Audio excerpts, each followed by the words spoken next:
And in the middle of this high fire danger, a new home under construction in Superior is causing frustration among a group of Marshall fire victims who live in the Sagamore neighborhood. Denver 7's Christian Lopez explains what's causing the tension and is taking their concerns to the homeowner and town officials.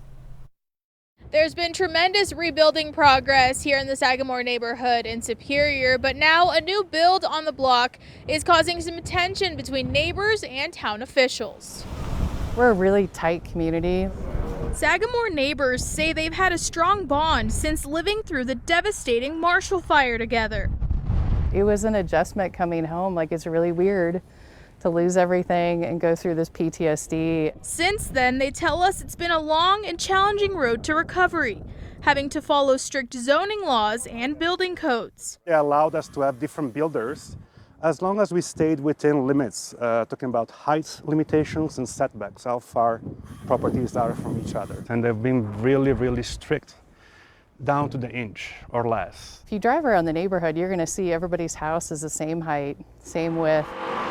So because of those strict requirements, one house in particular is raising some concerns. It kind of came to our attention that this house had really violated our building codes in multiple areas. Neighbors say the lot was purchased by a family who was not impacted by the fire, who hasn't had to follow the same height and setback limits. There's never been flexibility, especially for Marshall fire victims. We were held to the inch, as it should be for these setbacks. So we took those concerns directly to the town of Superior. The town says the homeowner was given an accommodation for ADA accessibility for an elevator that exceeds the maximum height. The town says the building permit with the exception was reviewed and approved by the city and meets the remainder of the standards within the Sagamore regulations. I also spoke with the homeowner, who declined to do an on-camera interview. She told me they followed the town of Superior specifications and says their plans were approved right away. None of us fire victims were given any, allowance to do things outside what the code and the zoning requirements allow.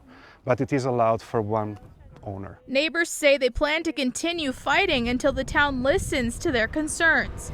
But the construction of the house continues for now, with approval from the town. So we're just asking them to follow procedure and to go ahead and stop work and give us a chance to talk about this in an open public hearing, and then work to bring this house back into compliance. The town of Superior adds that if they were to find through permit inspections and surveys that the home was constructed out of compliance with those approved plans, they will expect that any errors are fixed.